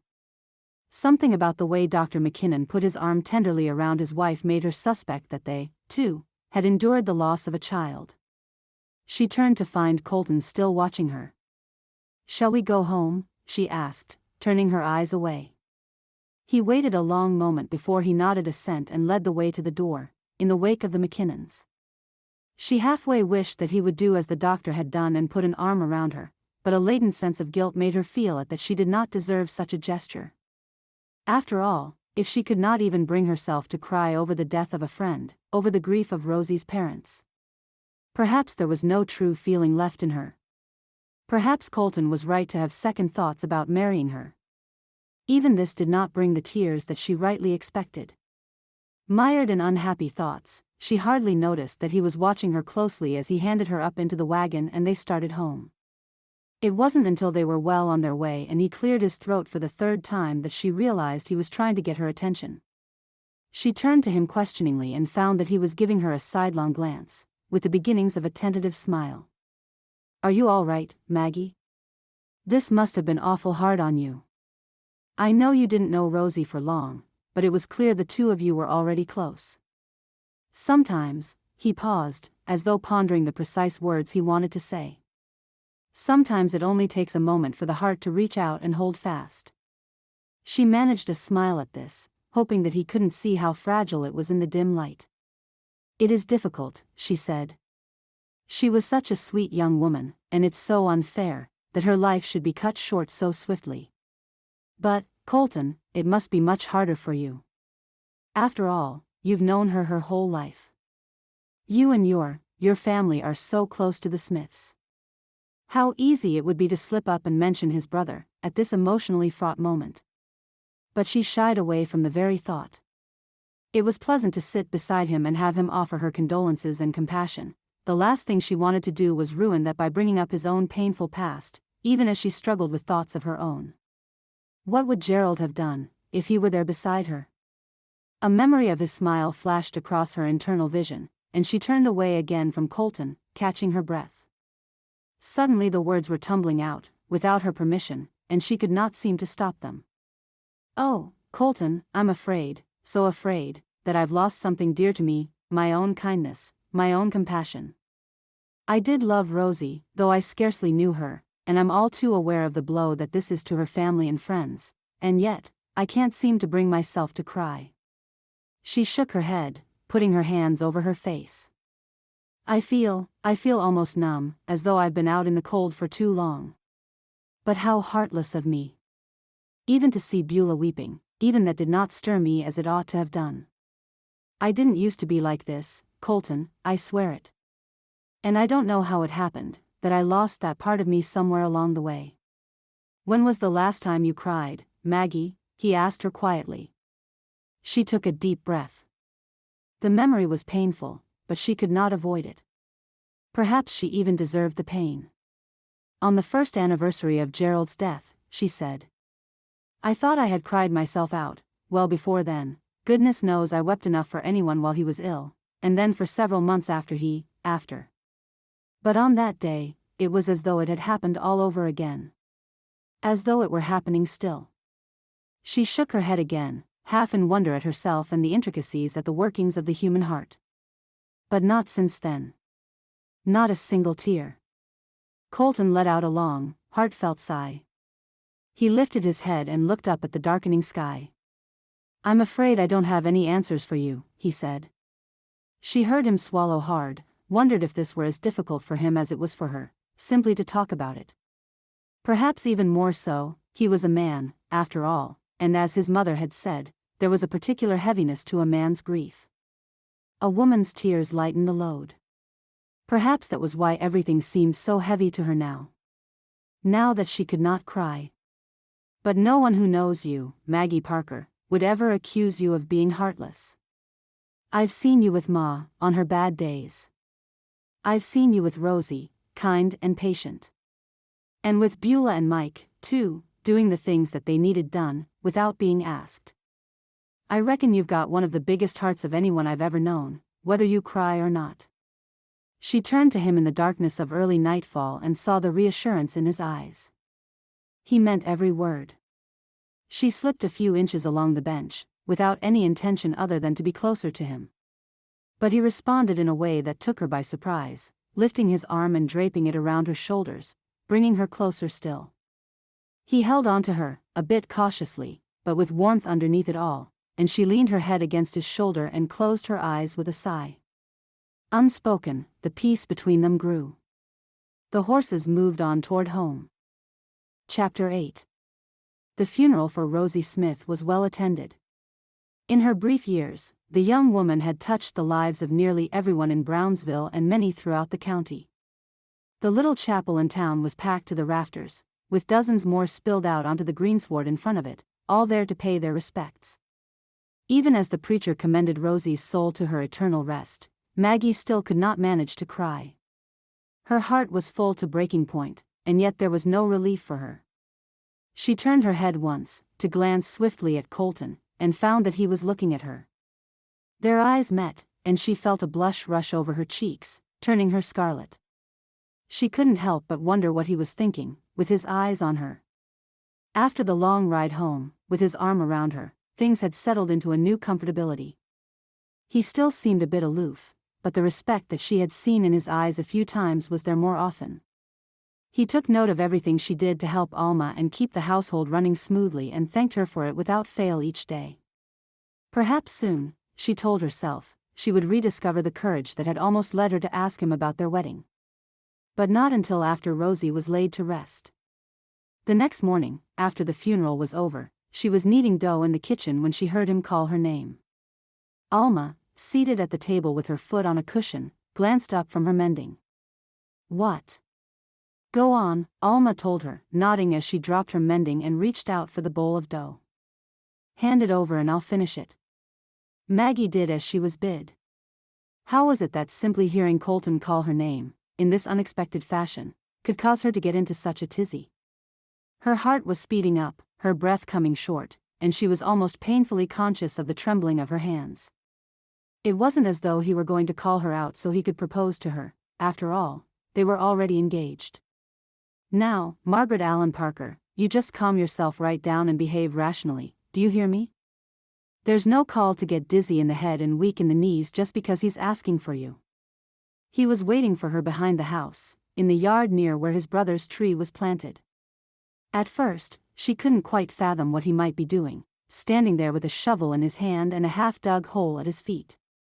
But then she saw the sprightly little sapling that waited, leaning against the larger trunk of the adolescent apple tree, and she knew. He didn't need to say it, but he did, explaining himself a bit haphazardly, as though embarrassed to let on what his plan was. "I reckoned you might feel better if you planted a tree for Rosie," he said. "Plenty of room for it here, and it can keep this tree company."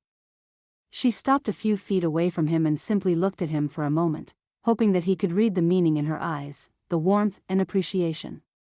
He met her gaze for a moment and then ducked his head, turning away with a faint blush on his cheeks, and she knew that he understood. Still, she had to say it.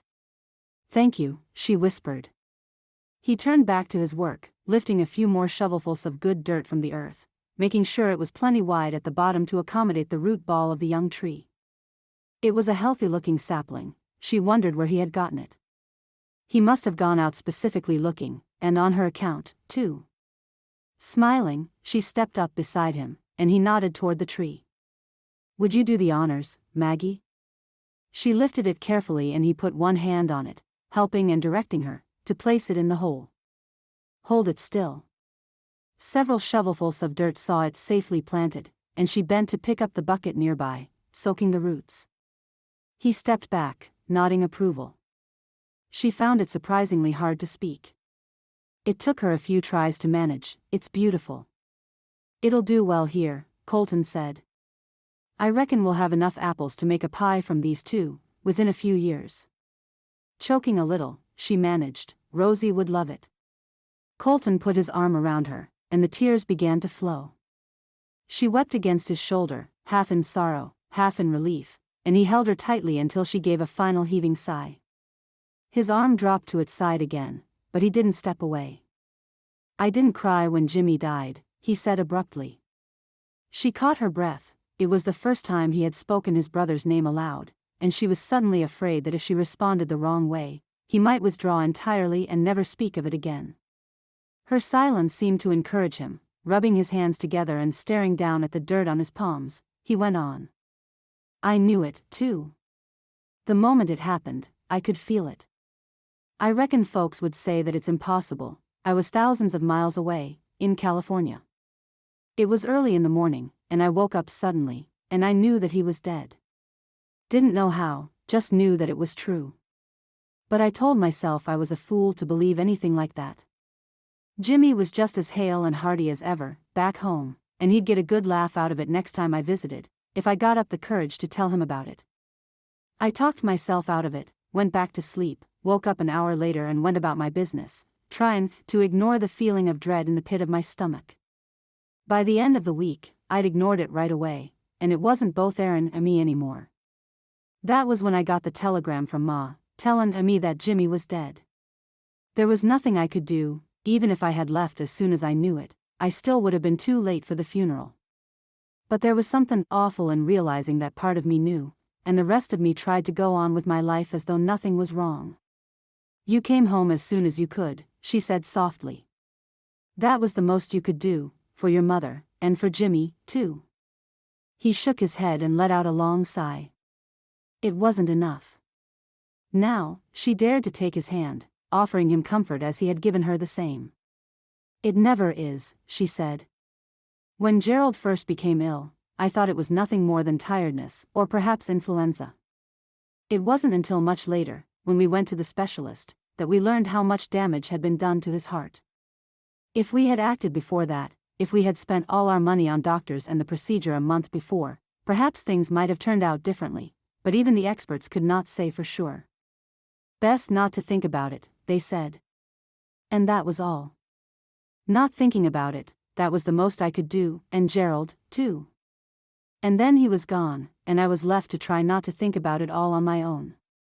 And that wasn't enough, either." They stood together, hand in hand, and looked at the tree. "I should have never gone to California," Colton said roughly. "I should have stayed here at the ranch and helped. I was the eldest. It was my responsibility." "Surely Jimmy didn't hold it against you," she told him. "He was your brother, he must have understood." But Colton shook his head, his face expressing his doubt just as clearly as any words would have done, and she sighed again, holding him a little tighter. No matter what she said, she knew, it wouldn't be enough to change his mind. It would never be enough. A faint breeze came up, warm and redolent of summer. It sent the spindly boughs of the younger apple tree swaying toward the older, as though reaching for a comforting embrace, for the support it needed to face the future that lay just ahead. Chapter 9. "Alma, are you certain you can do without me for a bit? I won't be far away, you can holler if you need anything." Alma laughed. "Holler, eh?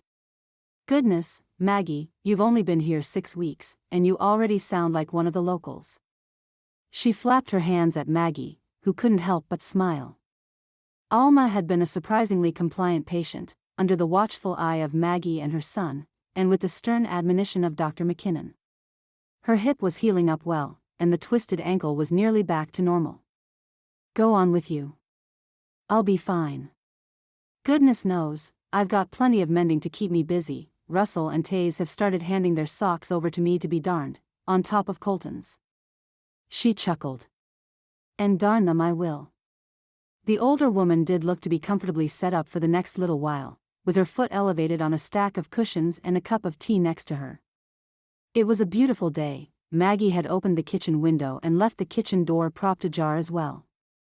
She would just take another hour or two and return to the attic, she promised herself. It was too fine a day to spend much time inside, but if she left the job too much longer, it would soon be too hot to even consider the stifling interior. Best that she get on with it as quickly as she could. It would be nice to have the task done, once and for all. She'd managed to snatch a few hours here and there over the past few weeks. Just about all the furniture was cleared out, some of it had been repaired, some of it had been given away to the neighbors, and the rest had been ruthlessly chopped up to be used as firewood in the coming winter. She couldn't help but think that it might seem a little strange to poke an ornately carved chair leg into the stove, but likely she would get over it soon enough. There wasn't a great deal left to be sorted. A small trunk in the corner, a moth-eaten suitcase, a small mirror leaning up against the far wall. She dusted them off, one by one, and began to go through the trunk first. The first thing she saw, upon raising the lid, was Jimmy's name picked out in hobnails just inside. James Albert Hayes. She caught her breath. Did Alma know that her younger son's possessions were still here in the attic? Surely, she would have brought them out if she did, but perhaps not, she thought, pondering the question from another angle. After all, his death had happened so suddenly, and Colton's refusal to discuss it had been so absolute. Perhaps Alma had thought it would be easier on them both if Jimmy's things were simply left alone. Conscious of a growing feeling of both compassion and interest, she began to comb through the trunk. She would have to bring it all down for Alma to look at. Though she had been authorized to dispose of things she felt necessary, she had taken care to ensure that she kept anything that had belonged to Alma's husband, or to the boys when they were younger. This, too, was worthy of Alma's consideration. But she didn't think anyone would mind if she had a look for herself, first. A worn overcoat, far too small for a grown man, it must have been Jimmy's when he was young. A small rocking horse, rudely carved and even more rudely painted, that she was willing to bet Jimmy had made for himself. A few other items that had clearly belonged to the younger Hayes when he was just a child, and then, in the middle of a small stack of books, an envelope showed itself. Too curious to pass it up, she withdrew it and opened it up.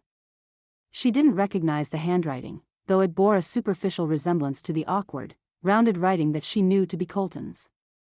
"Dear Colt. Well, I reckon you'll think I'm awful silly, writing a letter like this, man to man. But you're my brother, even if we are both men, and I figured I ought to tell you exactly what I think of you leaving us all behind. Now, don't worry. I can just see you, that look on your face that you get when you think there's about to be trouble, your eyes all squinty and your nose wrinkled. Like there's been a skunk under the house. It ain't as bad as all that. I've always known, and you know I know, that you were made for adventures. Meanwhile, your younger brother was made for staying home and taking care of things here. It's the way we are, the way we were made, and I don't imagine that either of us would be too happy if our situations were reversed. The fact is, I hope you find your fortune out there in California, just like you always wanted to. And I hope that I find the sort of happy, calm, content little life here in Brownsville, just like I always wanted. I hope we both get what we wanted. Your fortune is out there somewhere, big brother. When you find it, maybe you'll change your mind and come home. You know Ma will miss you, and so will Pa. I'll miss you, too, but we won't speak of it. We will keep our dignity, like men. But I'll miss you anyway. I can just see us now, Colt, years from now. Maybe we'll be getting old. 40 at least. But I'll be settled down with my wife, and yes, I reckon it might well be Rosie, if she'll have me, and maybe you'll come back and settle down with yours. We can raise our children right here on the ranch. Cousins are almost as good as brothers, they say. I don't reckon it's entirely true, but we'll all do our best, anyhow. You're leaving for California bright and early tomorrow, you say. Tonight was our last supper together, the four of us sitting around the kitchen table. Pa told us the story of how grandfather started the ranch. Ma told us the story of how Pa proposed. These are stories that we know like the back of our hands, Colt, stories that are part of us, but I don't reckon we'll ever tire of hearing them, all the same. You'll have stories, too, when you come back from California. It's silly to say, since I'm staying right here in Brownsville, but I hope I'm in them. Your brother, Jimmy. Maggie caught her breath and wiped away the tears from her eyes. She hadn't even been aware that she was crying at all. It had happened slowly and naturally, the only possible response to the simple, heartfelt words of the lost Hayes boy, directed to his older brother. It was undated, but if he had written it the night before Colton headed west, it must be more than a decade old. It was like a small window into the past, through which she could peer and catch sight of the way things had been for the Hayes family, back then, back when the brothers were young and hopeful, when Alma and her husband were full of life and stories to tell. She ran her fingertips over the letter, tenderly, and then wiped her eyes once more as she clambered to her feet. She couldn't wait a moment more to show the letter to Colton. This time of day, nearing luncheon, she knew that he would be out in the meadow behind the barn.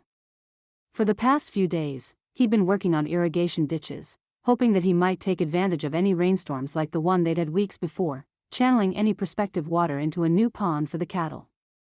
Sure enough, there he was, knee-deep in the trench, hatless, his thick dark hair running wild. Not for the first time, she felt a little thrill run through her at how handsome he was, even covered in mud. Colton. He looked up and climbed out of the trench without waiting to be asked. Everything all right?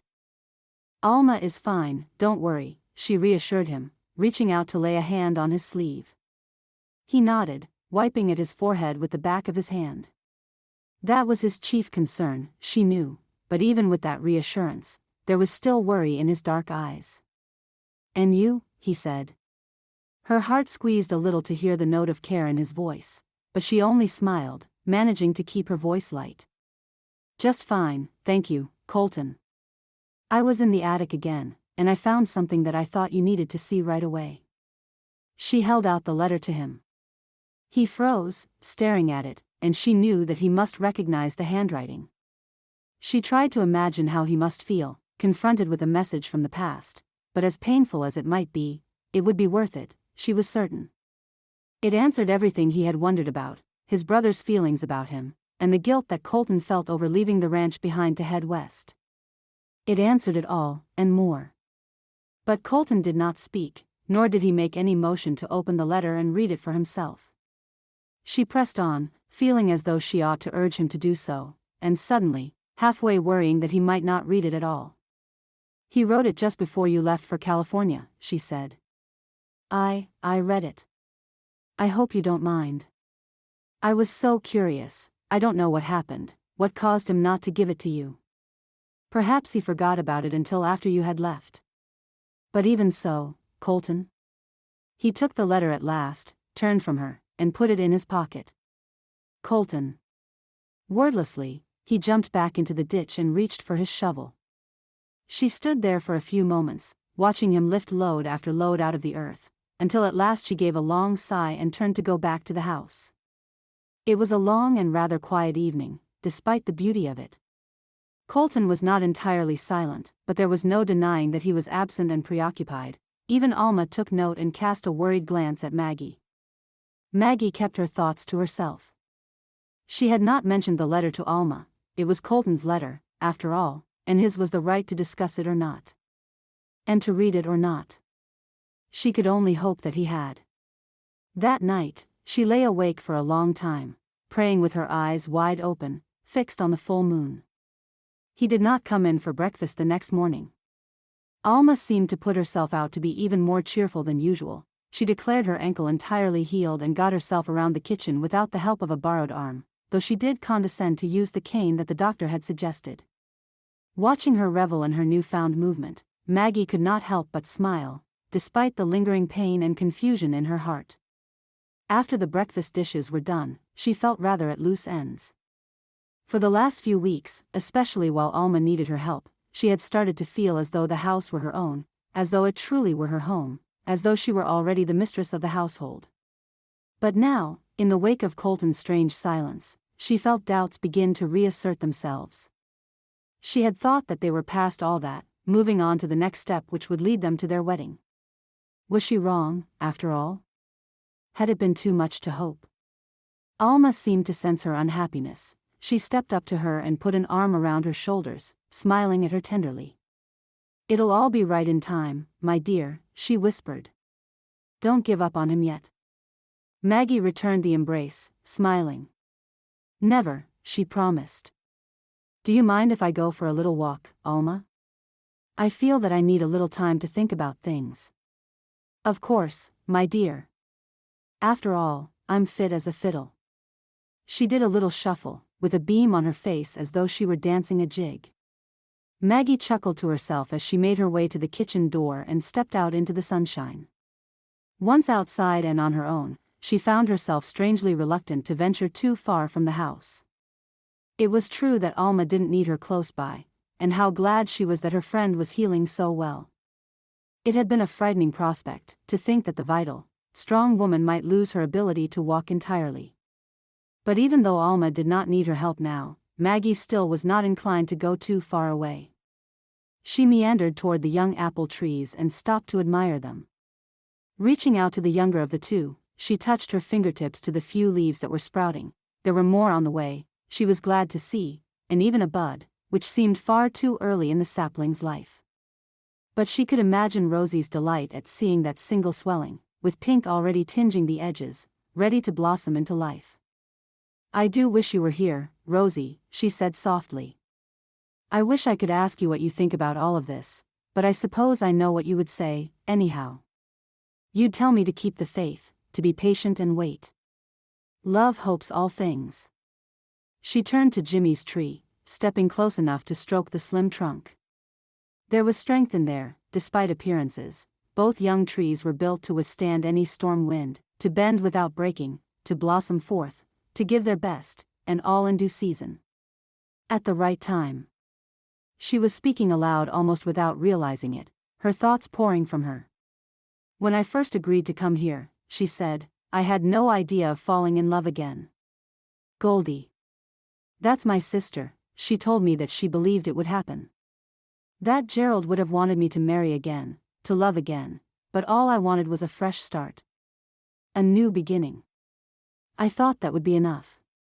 She was quiet for a moment. "That was foolish of me, wasn't it?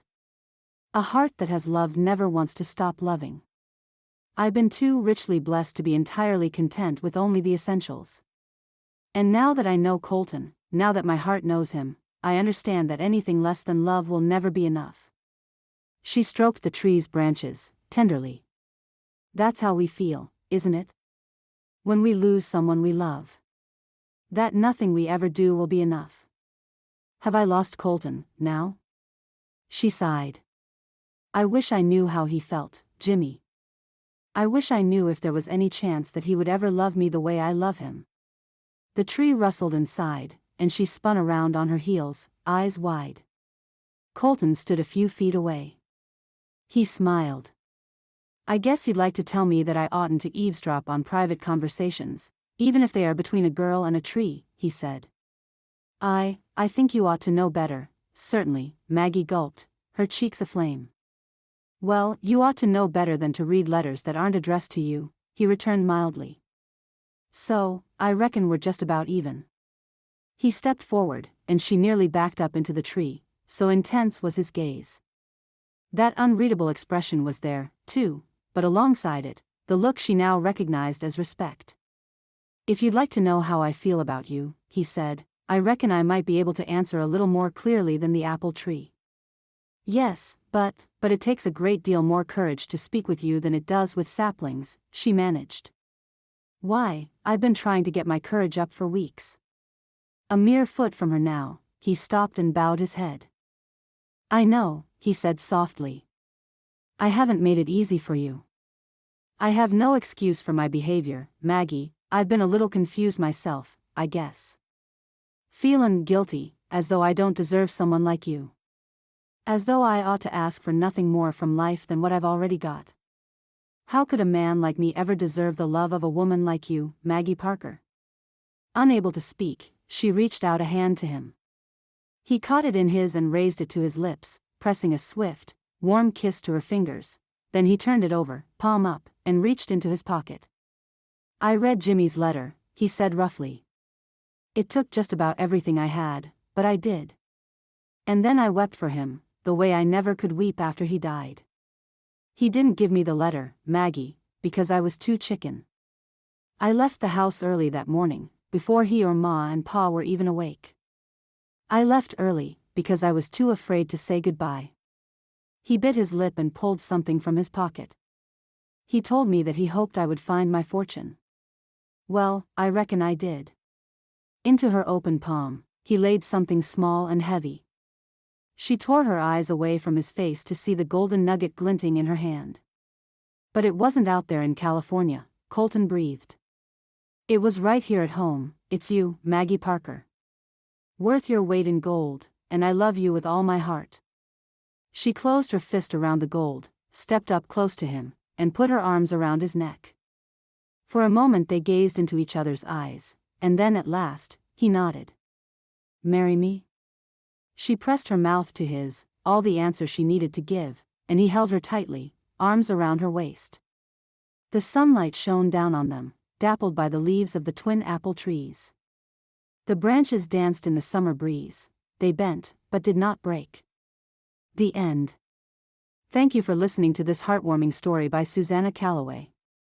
You can be assured that all her books are clean and wholesome. To find other romances by Susannah Calloway, as well as the other authors at Tika House Publishing, visit www.tikahousepublishing.com.